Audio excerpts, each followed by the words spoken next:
Zoidberg here. I want to talk to you about today's episode. It's going to be about Futurama. It's wonderful. Yes, indeed. Season 11 in particular, the nerds are going to talk about. So, stay tuned. All right, I gotta run.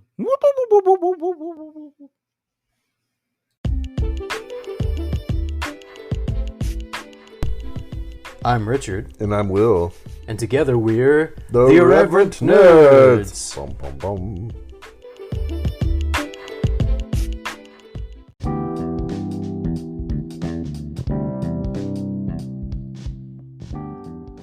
Nerds, we would love to find out who is on the other side of the microphone. There are multiple options by which you can connect with us. Our Instagram handle is @irreverent_nerds. We are on Facebook and YouTube as simply The Irreverent Nerds. Makes sense, right? And of course, we are on your podcast app. If you listen on Spotify, scroll down through the episode description and you will see a question. What did you think of this episode? We welcome your feedback, including your constructive criticism. We also post episode-specific polls and questions from time to time on Spotify, so please feel free to jump in and give us your 2 cents. All right, nerds, I've talked enough. Let's get back to this week's episode.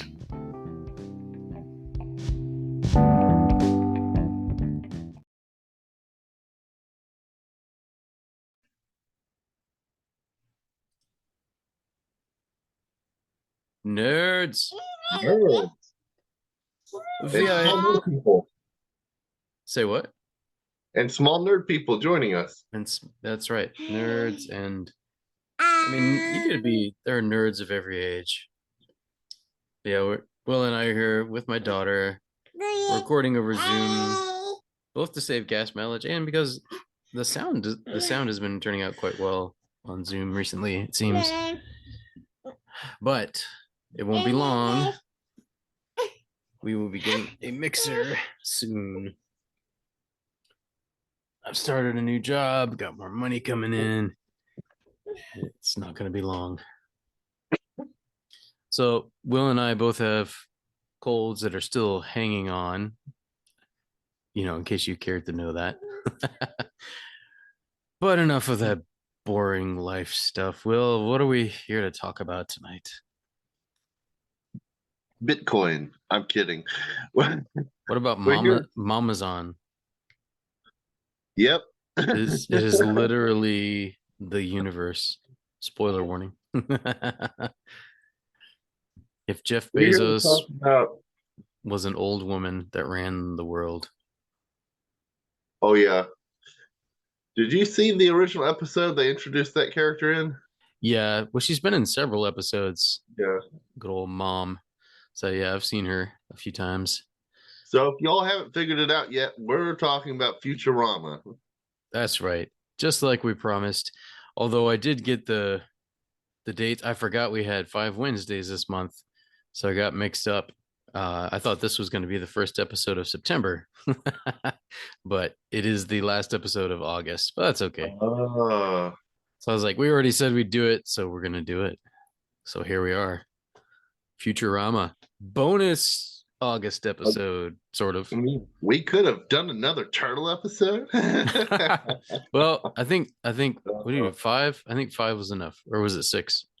5 or 6? Gotta look back at my own podcast records. It could have been 6. Well, I know we started the month before. So we began with Teenage Mutant Ninja Turtle. That's all, folks. The 1990 Teenage Mutant Ninja Turtles movie. Then we went to Mutant Mayhem. Then we did a bonus episode for subscribers only, where we covered classic TMNT video games. Then we had Splinter, Raphael, and a Mutant Leech, which was covering Turtles comics. Right. Mutant Turtles Superman Legend, covering a Turtles short-lived anime, DOV. And then we finished with Rise of the Teenage Mutant Ninja Turtles, the movie. So yes, it was 6 episodes that we did on Turtles. I think it's officially the longest run we've ever done on one topic. We could have hate watched the Michael Bay films. That probably would have made for some entertaining podcasts now that I think about it. But Oh well. oh well. One thing we did not cover, which we will still have to cover someday, was the 19 oh we talked about it, but we didn't officially cover the 1987 to 1996 run of the Yeah. original series. Someday. We'll cover that someday. But anyway, yeah, we have put an end to our Turtles run for now. And we are moving on to another animated series. I think it's fair to say, Will, do you love this series? I know I do. I love this series. I wanted to keep watching it instead of jump on the podcast. I know. Well, didn't you like go back to older seasons? Yeah, yeah. Yeah. I was in the middle of rewatching All's Well that ends Roswell when it was Yeah. time to jump on. Oh man. Yeah, it's a great series, and it's one of those that is very rewatchable, and it's kind of like The Office or shows like that where you once you've seen it like twice, you can just put it on in the background of whatever else you're doing, and it's just something very comforting. I don't know what it is about watching that. Simpsons is like that too for me. It's like I can just put it on, like uh, it. I'm getting vulnerable here for a minute, but I've actually gone to sleep to The Simpsons a few times. Not actually watching it, but just like turning it on and just have like one earbud in. I'm just listening, and it's like I do that with podcasts too. But I'm like, why not? Why not a television show? Why not? Yeah, I know I'm weird. What can I say? I'm a nerd. I don't know if that is part of nerddom or not. I think it's safe to say it is. Um, in my single days, I know that me and some of my friends used to fall asleep to the TV on, probably on TV Land because there was nothing else on at that hour. But you know what I mean? Oh yeah, except for Adult Swim, I guess, on Cartoon Network. Yeah, yeah, that's true. But then I'd want to stay up. Yeah, I guess Cowboy Bebop was on. Want to miss Bebop or Robot Chicken, right? Yep. Robot Chicken. Now there is a show with mixed feelings for me. I, I I think I've only seen one or two episodes of it. Oh, okay. But it's one of those that I'm aware of and you hear about, but I hadn't watched a lot of it at this point. Oh, it is funny. It is funny. It just gets kind of crude at times. No, that makes sense. That makes sense. But well, Futurama.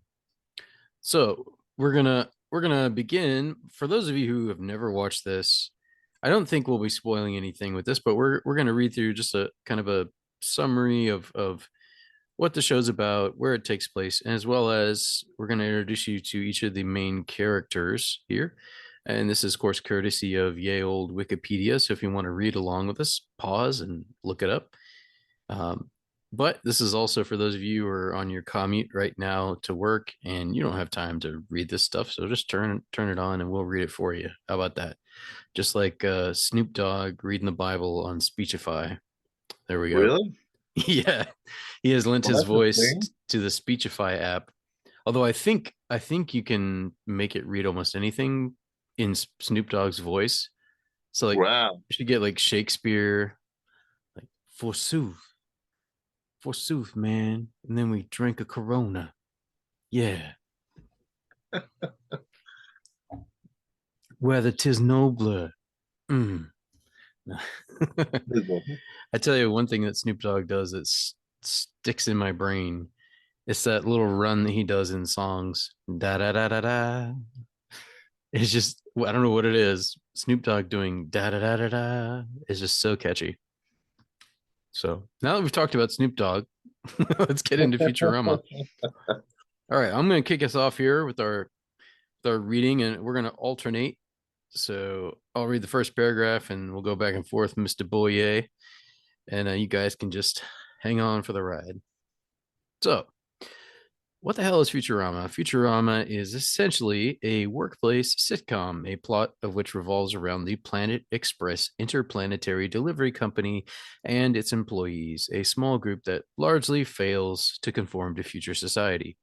Episodes usually feature the central trio of Fry, Leela, and Bender, though occasional storylines center on the other main characters. Or as I like to call it, Simpsons in space. That's right. Yes, it's created by Matt Groening, who also created The Simpsons. And I would imagine some of the same people worked on it. I would think, but I could be wrong with it. Anyway, continue, sir. So Philip J. Fry, voiced by Billy West. Billy West voices quite a few characters. Fry's an immature, slovenly yet good-hearted and sensitive pizza delivery boy who falls into a cryogenic pod. Spoiler alert, Nibbler, causing it to activate and freeze him just after midnight on January 1st, 2000. He reawakens on New Year's Eve of 29999. Did I do too many nines? Anyway, and gets a job as a cargo delivery boy at Planet Express, a company owned by his only living relative, Professor Hubert J. Farnsworth. Fry's love for Leela is a recurring theme throughout the series. I think actually the professor gets a son later. So yeah, spoiler warning. yeah. Yeah, there probably will be a few scattered spoilers here. This is very much like there are like story arcs and character arcs to an extent, but this is very episodic. So you can jump in almost at any point in the series. You might be lost on a few things here or there, but it's pretty similar to The Simpsons in the way that the characters don't necessarily age much, and you can jump in almost anywhere. So, but I noticed in season 11 they do pay quite a good amount of attention to continuity, which I was surprised about. Yeah, no, I liked it. Yeah, that's going to be our main topic for tonight. Will be season 11. So, obviously the idea I've wanted to do Futurama for a while, but then I heard that the new season was coming out. I was like, heck yeah, all right. Yeah. And lo and behold, already 6 episodes dropped. So we both watched them today. Well, over the last couple days, and we'll be talking about those today. Anyway, getting back to our reading here. So Taranga Leela, she is voiced by Katie Segal. Leela is the competent, one-eyed captain of the Planet Express ship. Abandoned as a baby, she grows up in the Cookieville Minimum Security Orphanarium, believing herself to be an alien from another planet, but learns, this is a spoiler, so yeah. plug your ears for like 10 seconds, but learns that she is actually a mutant from the sewers in the episode Leela's Homeworld. I didn't know that myself until season 11. Really? Oh, you missed that one, I guess, huh? Yeah, I haven't seen every episode, but I did see quite a few of the first three or four seasons. I do believe I've seen every episode of this, if I'm not mistaken. Cool. Yes, I think I have. Yeah. I've not seen every episode of The Simpsons, but then there's like 35 seasons, so yeah. Excuse me. And I got a late start. Anyway, let's see. Don't worry, I'm gonna binge this thing, so I'm gonna catch up. Heck yeah. Prior to becoming the ship's captain, Leela works as a career assignment officer at the cryogenics lab where she first meets Fry. She is Fry's primary love interest and eventually, spoiler warning, becomes his wife. Her name, but only in season 10. Yes, only in season 10. Her name is a reference to the Tarangalila Symphony by Oliver Messiaen. I had no idea. Oh. Okay. All right, Sarah, do you want to tell us about Bender? Bending Rodriguez. Spoiler warning, I did not know he had a last name. I didn't either. Bender is a foul-mouthed, heavy-drinking, cigar-smoking, kleptomaniac, maniacal, misanthropic, egocentric, ill-tempered. That is a long list of robots manufactured by Mom's Friendly Robot Company. He is originally programmed to bend girders for suicide boosts, and is later designated.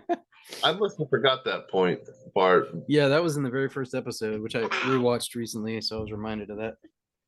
Yeah, I think that's how he and Fry meet, because Fry thinks it's a phone booth, and Bender's in there actually trying to commit suicide, in a booth that he made.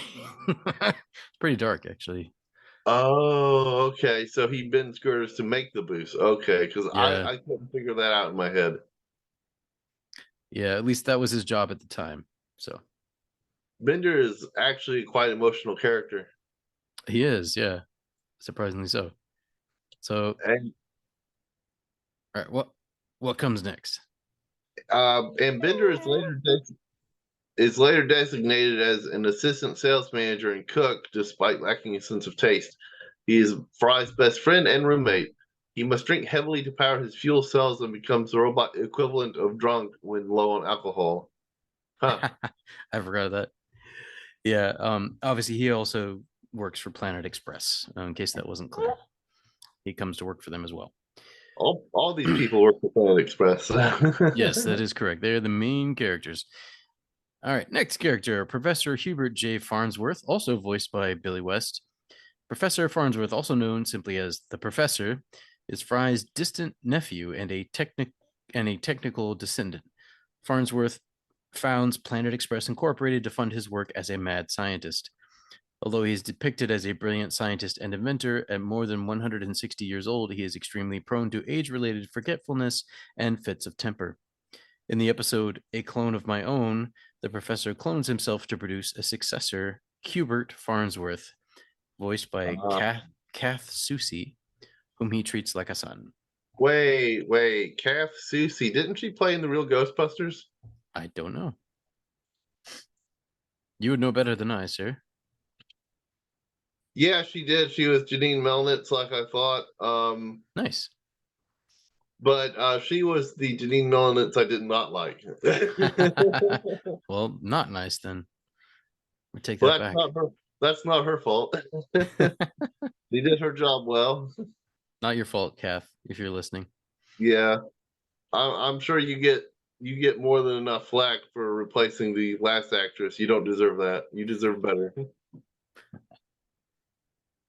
All right. Wait, did I just read that? I just read that part. Okay, so next character, sir.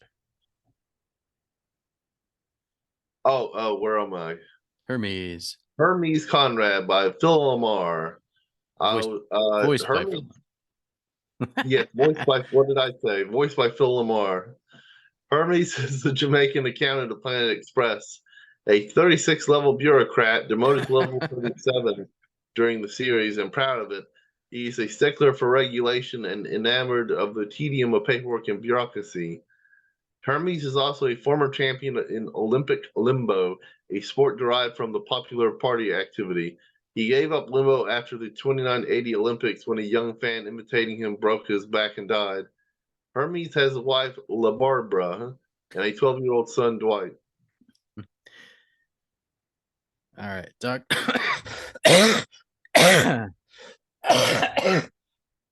Sorry, folks. The cough is still hanging on, man. Whew.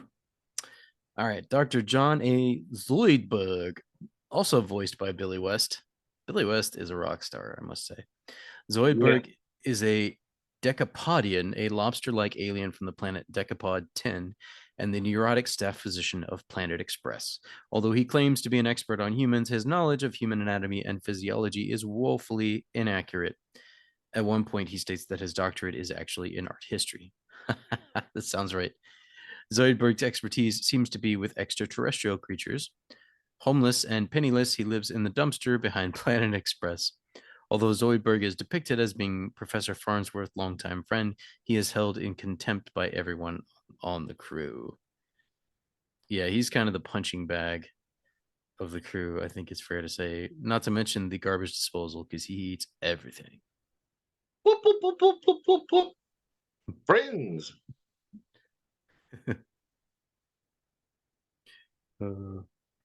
We killed. No, never mind. We're going to get ahead of ourselves here. All right, last character is yours, sir. Amy Wong, voiced by Lauren Tom. Amy is an incredibly rich, blunt, ditzy, and accident-prone yet sweet-hearted long-term intern at Planet Express. She is an astrophysics student at Mars University and heiress to the Western Hemisphere of Mars. In the second episode of season 1, the professor states that he likes having Amy around because she has the same blood type as him. Born on Mars, she is ethnically Chinese and is prone to cursing in Cantonese and using 31st century slang. Her parents are the wealthy ranchers Leo and Inez Wong. She is promiscuous in the beginning of the series, but eventually enters a monogamous relationship with Kif Croker. In the show's 6th season, she acquires her doctorate. Way to go, Amy. All right, let's move on to the setting of this show. Futurama is set in New York at the turn of the 31st century in a time filled with technological wonders. The city of New York has been built over the ruins of present-day New York City, which has become a catacomb-like space that acts as New York's sewer, referred to as Old New York. Parts of the sewers are inhabited by mutants. Various devices and architecture are similar to the Populux style. Global warming, inflexible bureaucracy, and substance abuse are a few of the subjects given a 31st century exaggeration in a world where problems have become both more extreme and more common. Just as New York has become a more extreme version of itself in the future, other Earth locations are given the same treatment. Los Angeles, for example, is depicted as a smog-filled apocalyptic wasteland. Numerous technological advances have been made between the present day and the 31st century. The Head Museum, which keeps a collection of heads alive in jars and was invented by Ron Popeil, who has a guest cameo in A Big Piece of Garbage, has resulted in many historical figures and current celebrities being present, including Groening himself. This became the writer's device to feature and poke fun at contemporary celebrities in the show. Several of the preserved heads shown are those of people who were already dead well before the advent of this technology. One of the most prominent examples of this anomaly is from U.S. President Richard Nixon, who died in 1994 and appears in numerous episodes. The internet, while being fully immersive and encompassing all senses, even featuring its own digital world, similar to Tron or The Matrix, is slow and largely consists of pornography, pop-up ads, and filthy chat rooms. Some of it's edited to include educational material ostensibly for youth. Television is still a primary form of entertainment. Self-aware robots are a common sight and are the main cause of global warming due to the exhaust from their alcohol-powered systems. The wheel is obsolete. No one but Fry even seems to recognize the design, having been forgotten and replaced by hover cars and a network of large, clear pneumatic transportation tubes. Yes, and these transportation tubes, they kind of look like what do you call, like hamster tubes, but they're like Yeah. they're a vacuum, and like you get in one as a person and you get sucked to the next location wherever that's at. So it's like the new New York version of the subway, I guess. Come to think of it, those oddly were in the Mario Brothers movie. Ah, that's right, they were. Stole it from Futurama. That's okay. I'm pretty sure they just stole it from those banks and old business buildings where they sent tubes down to different floors. Oh yeah, I think some banks still use that for like the drive-throughs. Yeah. It's efficient, I guess. All right, let's see here. Environmentally, common animals still remain alongside mutated, crossbred, sometimes with humans, and extraterrestrial animals.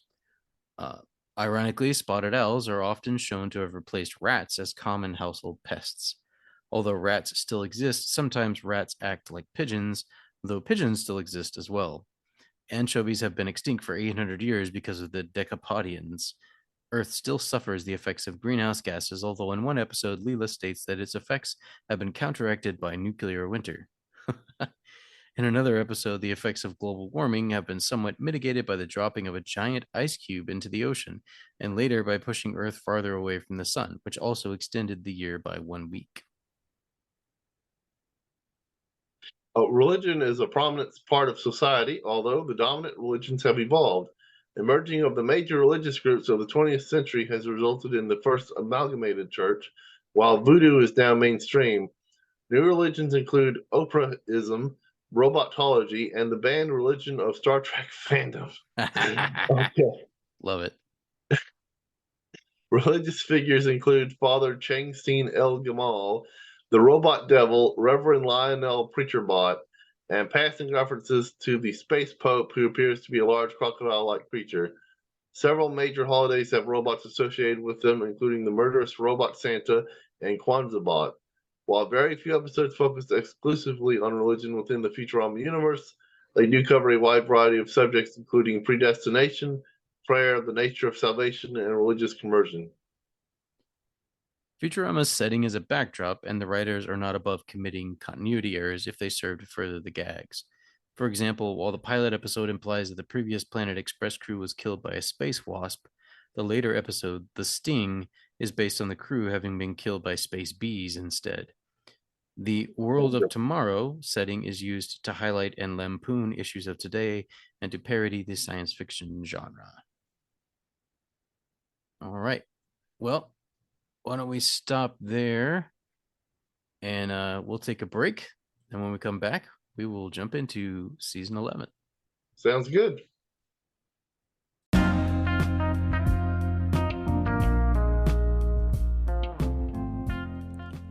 Nerds, I have an announcement for current and future subscribers. We have lowered our price. Now for only 99 cents per month, you'll get access to one brand new bonus episode released on the first Friday of each month, our full back catalog of bonus episodes, video versions of select regular episodes, and more. So don't wait another minute. Click on the link in the episode description and sign up today. Now on to this week's episode.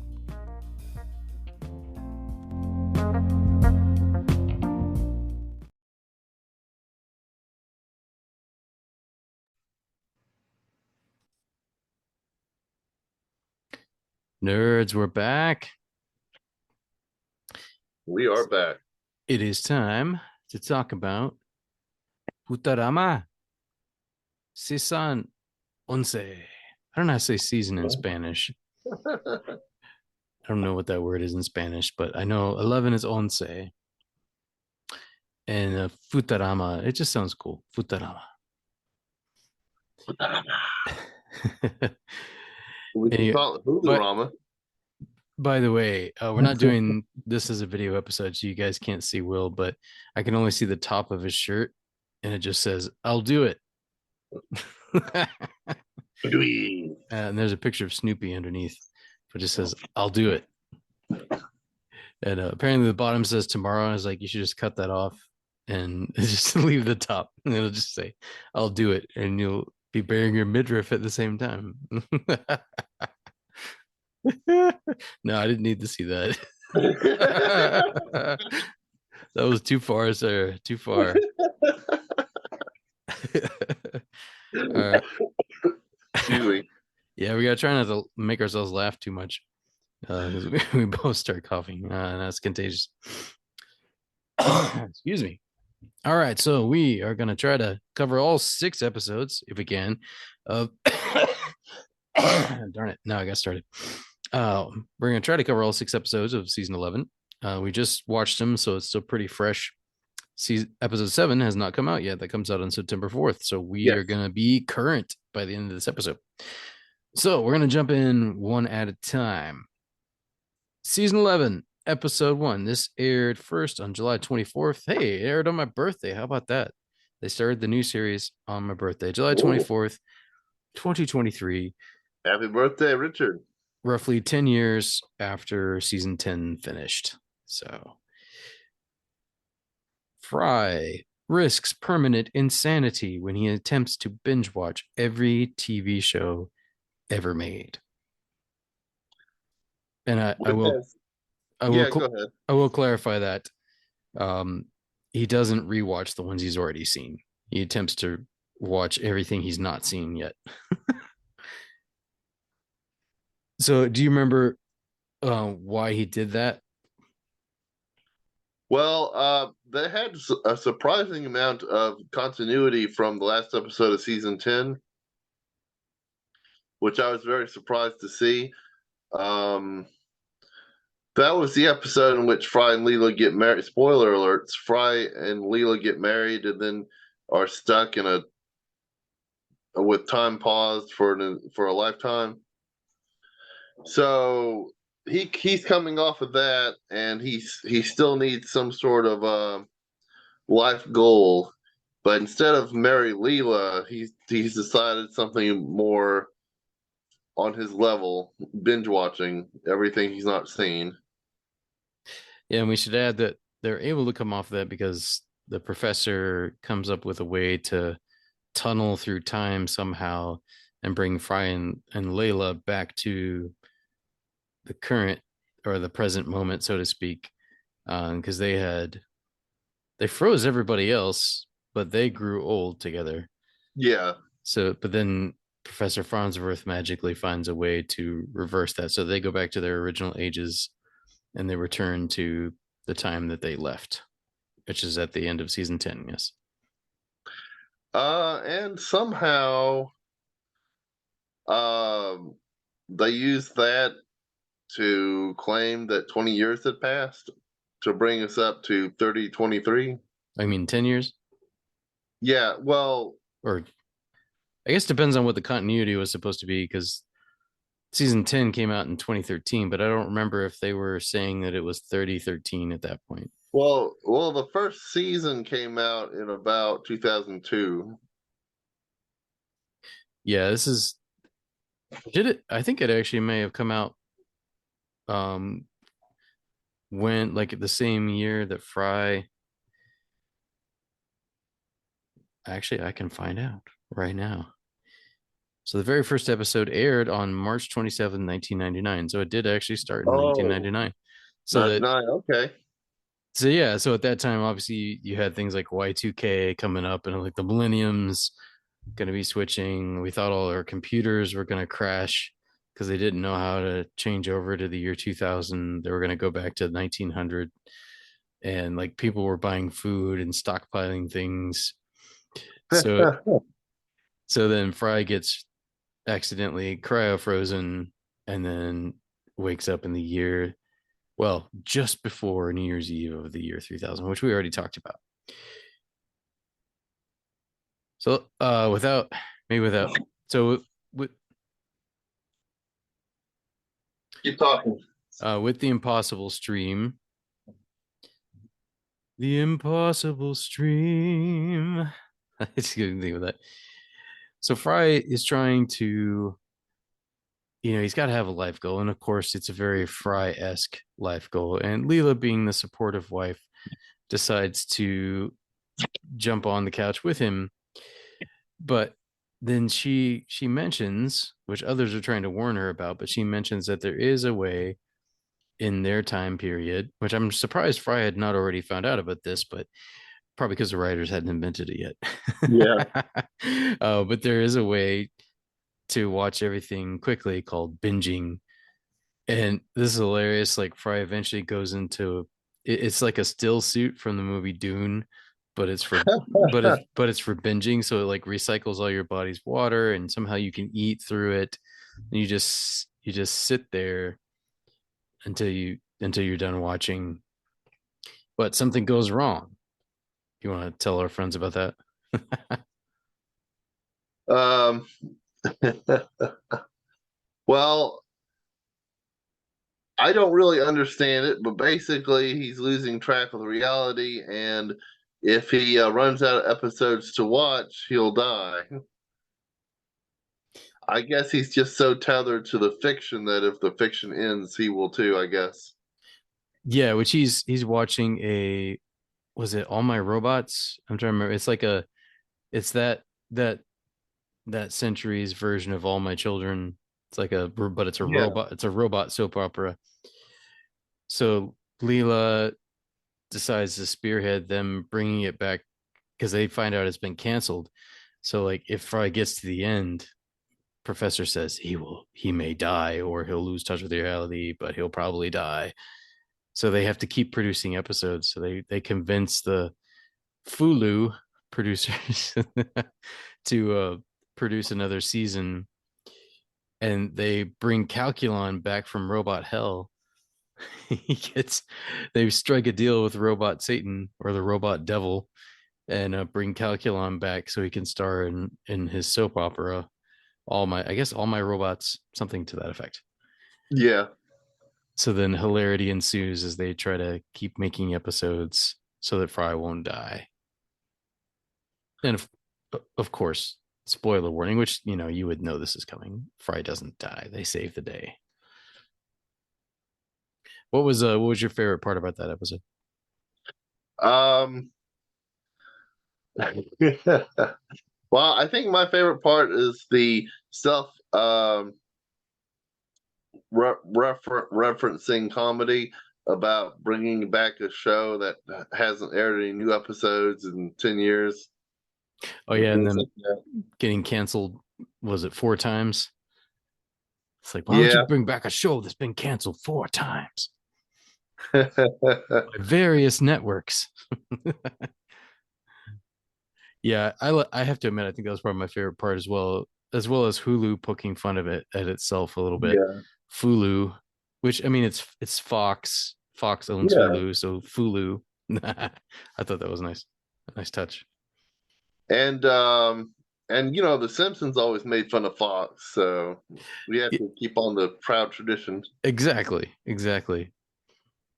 Although I wonder if The Simpsons ever did an episode of like a Firefly parody where they make fun of Fox canceling shows too quickly. Probably. Yeah, if not, they should. Hey, do you hear me, Simpsons producers? You need to do a Firefly parody, and Nathan Fillion must be there for it. He has to guest star if he hasn't already. But if he has already, he needs to guest star, of course, as himself or as his character Mal, one of the two. Anyway, let's move on to episode 2, Children of a Lesser Bog. Amy and Kif's children emerge from an alien swamp. So do you want to give a little backstory to Alien and Kif's children? Well, it comes from an episode I personally missed since I've only seen the first 4 seasons. But or did I miss it? I can't remember at this point. But I knew that Amy and Kif got together. I knew that they had kids, tadpoles. I didn't know that, but they do reference that 20 years later they'll emerge from the bog as humanoid children, which is what happens in this episode, thanks to time traveling shenanigans. Um, Yeah, and of course, spoiler warning. Like if you haven't seen the series yet, consider this more of a retrospective on the first 6 episodes because we will spoil some things. So go watch them first, then come back and listen. If you haven't already paused to do that, and you can come back and relive it right afterwards because instant nostalgia, right? Am I right? right. And then in 10 years, you can come back and listen to this episode again if you want to relive it without rewatching it. I do that with podcasts. I'm like, I don't want to rewatch this movie, but I can do dishes or I can go for a walk or I can go for a drive and then listen to this podcast talk about this movie that I love. And then I remember the movie and I relive it and it's enjoyable, right?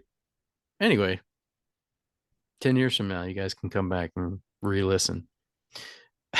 so um so the plot kind of thickens with between Amy and Leela because apparently we find out, which by the way, Kif's species, I don't know if it's all the males, but maybe it's, but Kif is the one who gets pregnant, more or less, who has the eggs, and his species doesn't have intercourse of any kind. All they have to do is touch fingers after being aroused, something to that effect, something to that effect after being prepared. I forget the word they used, but apparently Amy was there and prepared Kif because they were romantically attracted to one another, and then he became ready to mate, but then accidentally touched fingers with Leela during that process. So then Leela's DNA ended up being what contributed to to the babies, but in their species, the Amy is still considered the mom because she's the one that prepared Kif or got him aroused, whatever you want to call that. Got him ready to be impregnated, fertilized. I'm not entirely sure, but anyway, he expels the eggs. They crawl into the swamp, and now we're 20 years later, and they're going to be coming out of the swamp. You want to talk about what happens, how that goes down when they come out. Well, who's that guy? I must have missed the season that he was introduced in, but who's that guy with the mustache that started appearing around Planet Express? With a mustache. Oh, Scruffy. Yeah, He's yeah, yeah. Oh yeah, a little bit of his DNA got in there too. yeah. Yeah, Scruffy's Nothing's the around. he he he's the janitor. There at Planet Express. Yeah, he's sort of like the guy with 9 lives on The Simpsons. He'll just randomly pop up in an episode and Scruffy doesn't get killed, but you know that guy that gets killed like multiple times on The Simpsons. Like it's like, oh, I'm sorry, man, I ran over you. It's okay. Well, Scruffy's kind of like that. He'll just pop up randomly in an episode. Scruffy's DNA gets around. So yeah, apparently it's like 95% Leela and 5% Scruffy, inexplicably. And Inexplicably. but yeah, but then we go to the swamp and the children come forth. That is when the winnowing happens. Yes, the winnowing. Just like with baby turtles. Oh yes, it's quite horrible. Wasn't there like 100 of them and only 3 come out? Something like 4 that. came out. 4.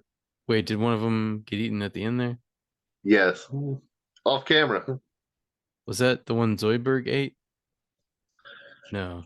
Zoidberg pops up at one point during the winnowing and he eats one of the babies. Yeah. Don't mind me.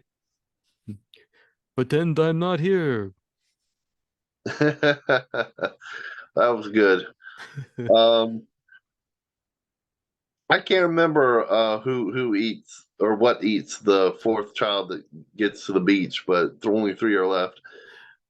Well, I've got it playing here and it's about to come up to that point, so I'll be able to find out in a minute here.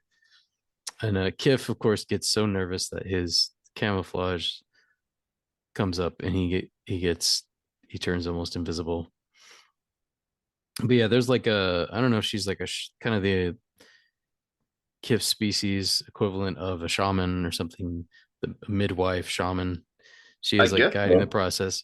But yeah, here the winnowing's happening. You got like alligators and eels and giant fish and giant dragonflies, and Zoidberg eats one of them, and one of those like voodoo frogs or whatever, you know, the ones that are like they can Oh, really? a giant, well, it's a giant The purple frog anyway. Hypnotoad?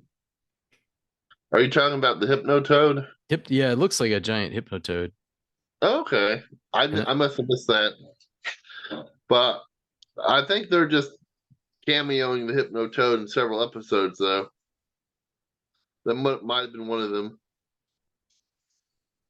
they don't actually show, I'm not listening to it obviously because we're talking, so they don't actually show who eats the 4th child, but the 3 survive, and then apparently as a ritual, I guess it's like circumcision, they cut off their Yeah. tails, and then of course Zoidberg wants to eat them. Yeah. Yeah, doxing their tails like puppy dogs. I'm going to dispose of this medical waste with a little butter and salt.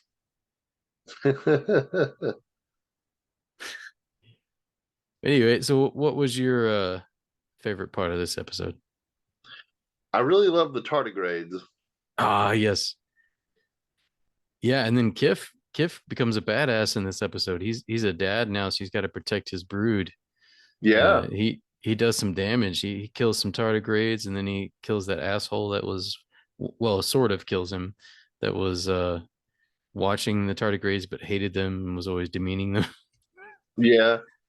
um But he created a distraction to escape. yeah. But then in the meantime, he allows the tardigrades the chance to kill their tormentor and eat him, which you see it off camera. The tardigrades didn't do very much damage. I think that the old captain was mostly just afraid. So they Yeah. would. But... Yeah, maybe like, but yeah, I did think it was funny when Kif shot them. Not that shooting animals is funny necessarily, but they turned into cave paintings Yeah. Like when he shot them, it was like cave painting. I was like, oh, okay. Yeah, sometimes the humor can be dark on Futurama, just as is on The Simpsons. Um, but there's something about animated comedy you can pull off that dark humor in a way that you can't always do on live action.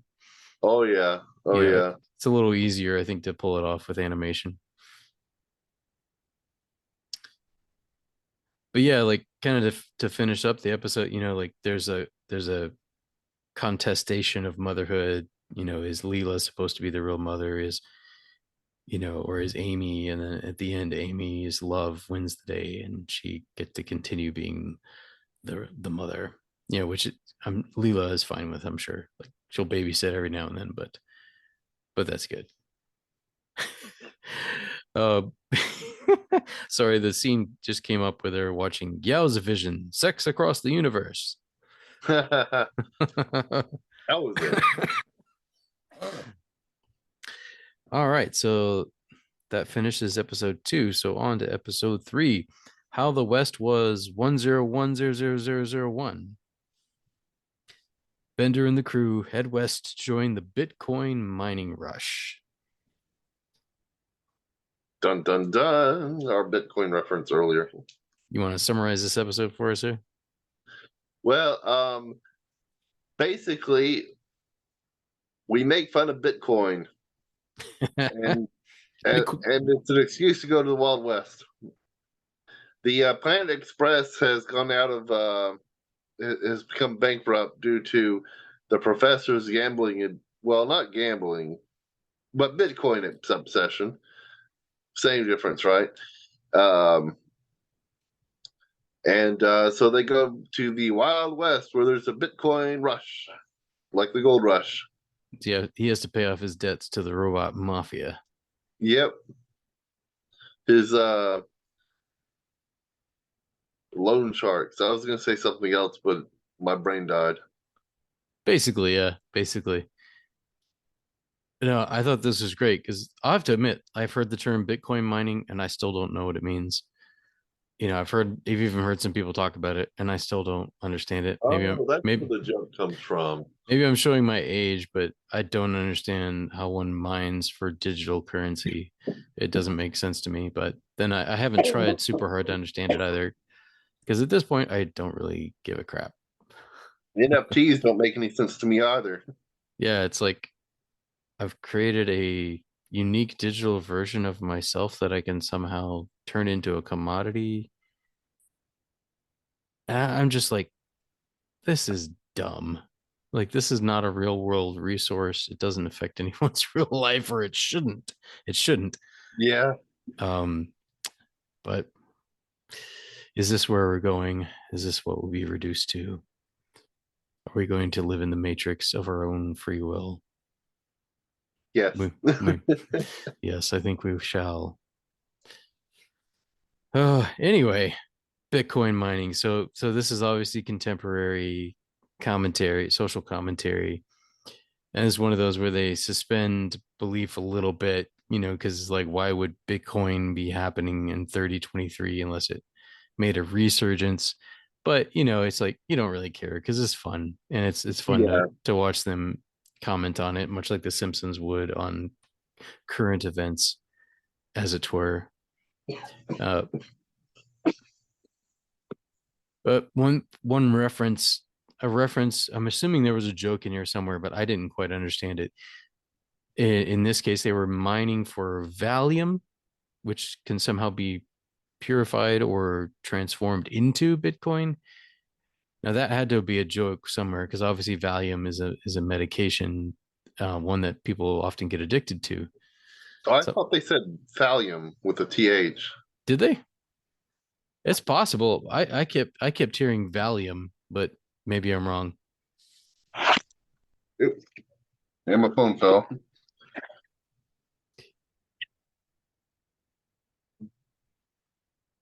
But yeah, but in this episode, both because the Planet Express crew is broke and because they need something to do, I guess, while Professor is trying to mine for Bitcoin, they get they get jobs. So Fry ends up working for was it the basalt kid? No, Borax kid. the Like, borax kid. The borax kid, yeah. Who's basically a being, a humanoid made out of borax.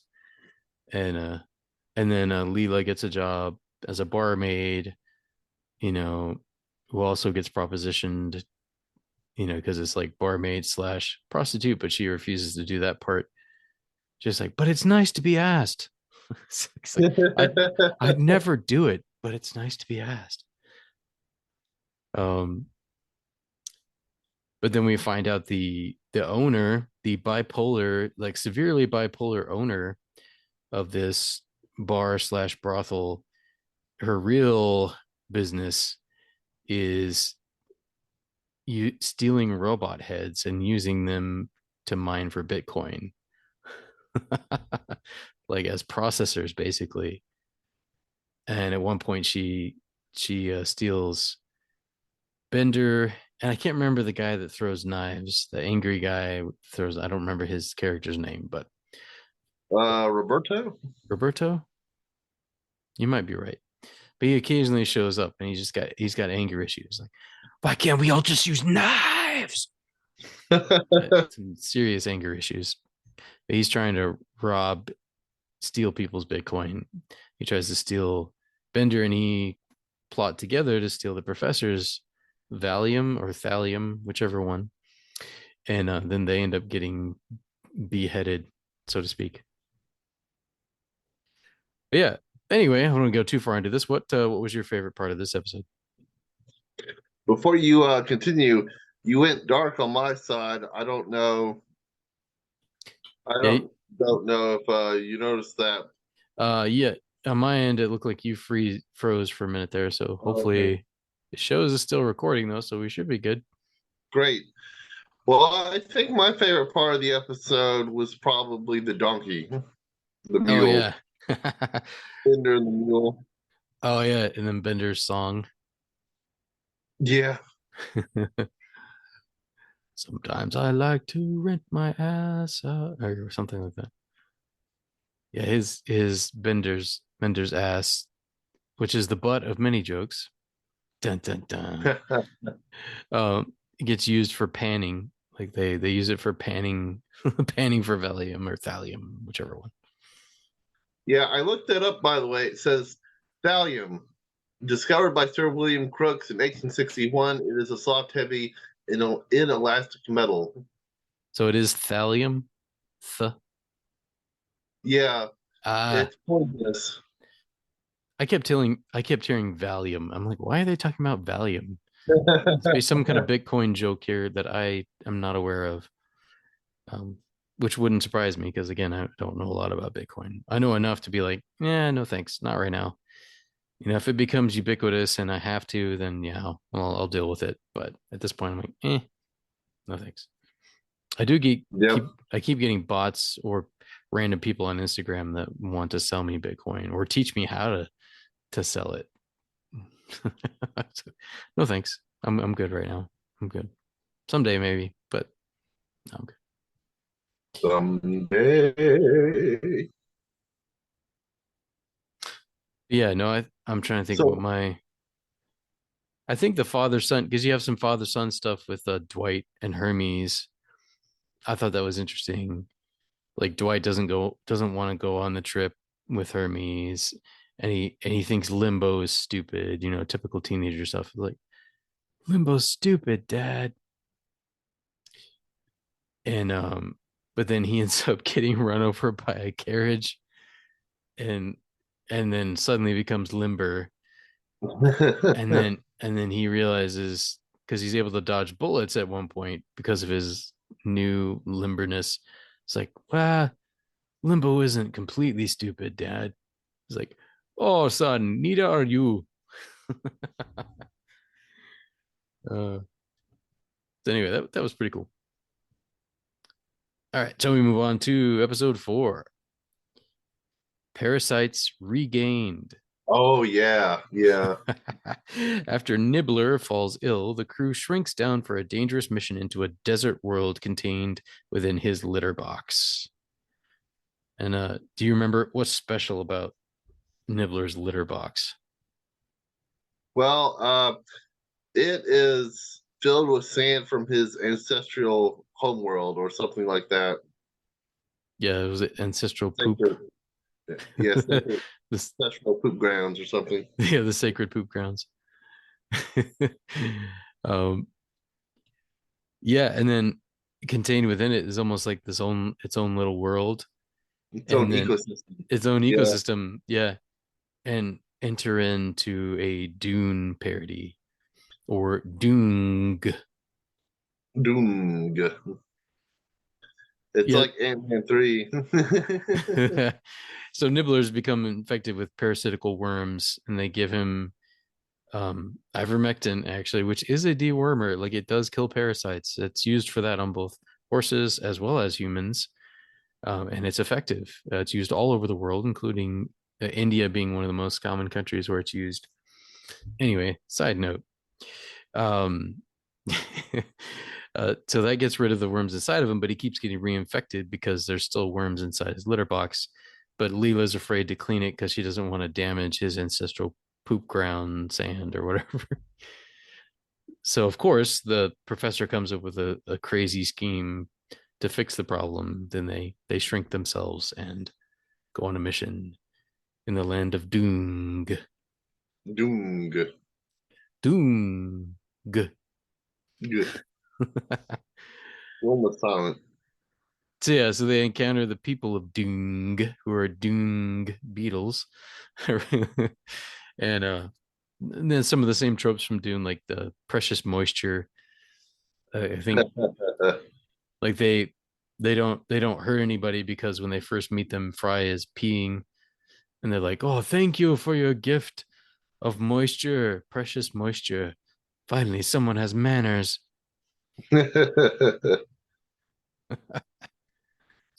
Yeah, I thought that was. Yeah, I love the movie Dune. I love. I don't know if I've seen all his movies, but I've seen most of them. I love Denis Villeneuve. He's one of my favorite filmmakers. You know, from the movie Prisoners to Cesario to Blade Runner 2049 to Arrival, and then most recently Dune, and then sadly, I don't know if it's sad, but like it makes me a little sad because it's getting delayed. And if the studios would just get their act Right. together and pay their writers and their actors what they should be paid, especially in this new streaming world, then we could get on with other projects. I know it's not that simple, but in a sense it is. You know, guys, get your crap together. Come on, get your shit together. Come on, we can do it. But anyway, Dune has been pushed back to 2024. I just heard the other day, and I was like, oh man, it was going to come out in November. Part two was going to come out in November, and now it's going to be March, at least. But the first part is excellent. Love it. If you haven't seen it, Will, I highly recommend it. I haven't. So yeah, I love that they did a parody of Dune. It's great. I definitely know about Dune, but I need to go watch it. Yeah, So the book wasn't lost on me. and the 1984 is not as bad as many people say. It gets a lot of hate, but I've seen it. It's not as bad as they say, especially if you've read the book. Like, you know, it follows the book. It's fairly faithful to the book, you know, but there's just certain things about it that people have considered corny or like it makes it too, you know, I don't know. They quite had the technology to really nail it. Now, Denis Villeneuve, he knocks it out of the park. And it's definitely a better version than the 84 film, but the 84 film is not terrible. It's like, and it has Ah, Patrick Stewart in it. So yeah. why not watch it at least once in your life? If you like science fiction, watch the 84 film Dune. I feel like if you watch it before seeing Denis Villeneuve, you'll appreciate Denis even better, perhaps. But both are good in their own way. Anyway, did you have anything else you want to say about that episode? Uh, Parasites regained. oh, thank you. I'm thinking through a migraine, so I almost thought we were still on the Wild West episode. Isn't that sad? Oh, it's okay. We got I really liked the episode. I thought that the hallucinogenic litter box dust was funny. Yeah, which that is a parody of spice, which Oh, is a hallucinogenic drug that they mine. It's used for other things too, but they mine it from the sands of the planet Dune in the movie Dune. That's where the oh. name Dune comes from. So yeah, it's definitely a parody of that. And you gain the sight if you inhale too much of it, and you can handle it.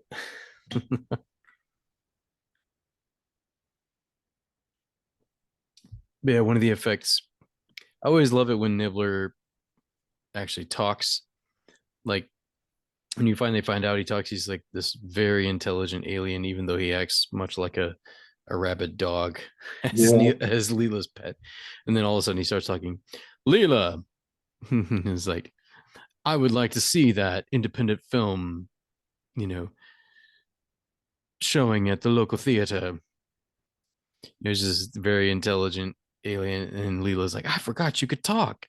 I always forget you can talk. Yes, you do, Leela. You talked, Nibbler. She forgets. But no, yeah, I love it when he talks. Although he loses some of that ability during this because of the parasites. They're affecting his brain, and he's losing some of that. And I couldn't quite tell. I don't know that he regains it at the end of the episode. I think it's too late, but he just becomes her pet, basically. I can't. I'm trying to Oh, remember. I think he might regain some of it, but I don't remember if he regained all of it. oh, he does. He does. Leela can't stand by and let it happen, so she goes back to the world of Dunga and Dung. inhales the dust, and then finds out little tiny microscopic crustaceans are infesting the worms. These worms were from a previous episode in which they made Fry really smart. Oh yeah, I thought they looked familiar. Yeah, but for some reason they're making Nibbler dumb, and it has something to do with the parasites on the worms. Ah, which Zoidberg decides to join at one point. Yeah. He shrinks down. So I thought they were going to retcon and reset Nibbler, but to back when they thought he was just an animal before it was revealed that he was intelligent. But no, no, it pretty much the episode ends where it begins. Nibbler is still intelligent. Yeah, which I like that. All right, well, we're running short on time, so let's jump to the see if we can squeeze in the last two episodes. We got episode 5, which is called Related to Items You Viewed. And Bender uncovers the mysteries of the vast Mamazon Corporation, which this is I don't think they're even trying to veil it, a very thinly veiled parody slash criticism, satire, I guess, in the truest sense of the word, of the Amazon Corporation. Um, yeah, it's absolutely a critique of Amazon. Like the Oh yeah. Simpsons, their big thing was, I think, which I'm sure they do critique Amazon as well, but they definitely critiqued Apple quite a bit back in the day. So now Futurama is continuing that on, and they're critiquing Amazon, appearing in this episode as Mamazon. That's fine. We made fun of Apple during the how the West was 1011001 episode. Yeah, that's true. Yeah. But, So let's jump right to what was your favorite part of this episode? I think my favorite part was just making fun of Amazon in general. Yeah, like it. I thought the turning Alexa, the equivalent of Alexa, into this Oh evil yeah. AI that takes over the whole universe. And yeah, I thought that was pretty. It plays on people's fears about that, because if you have an Alexa, it does listen pretty much all the time. That's been proven, and does randomly record conversations because it's looking for keywords that it can then send you advertising about. So they ramp that up obviously to another level with this, but at the same time it connects to fears. So yeah, it's a critique of Mamazon, aka Amazon, and no, it's pretty good. And the last episode here, we're down to our final minute, was I Know What You Did Next Xmas. Bender and Zoidberg travel through time to attack Robot Santa, so time travel's involved. They think they have they think that they have murdered Robot Santa at some point, which for some reason they feel bad about, even though Robot Santa is a crazy, murderous entity. This episode kind of goes all over the place. And I'm like, it's interesting they did a Christmas episode in August. And but I was like, yeah, but I'm that's like, right. I'm cool with it. I liked it. Did you like it? I did. We got about Testing with 20 time seconds. travel again. Well, cool guys. Sorry, we have to cut it off a little short here, but until next time, live long and prosper. Sayonara.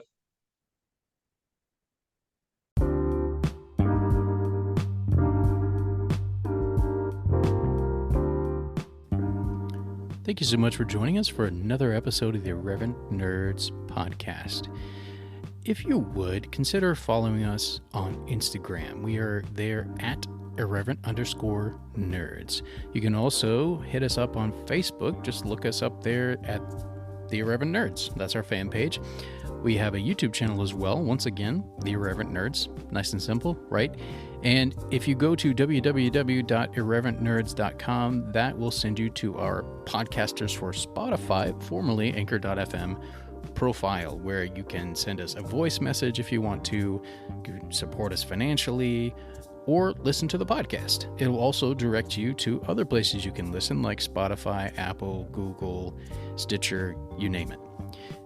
So, like, comment, subscribe, follow, all those good things, wherever you find us, wherever you listen to us. We would greatly appreciate it. Until next time, nerds, live long and prosper. Avengers assemble! I'm Batman.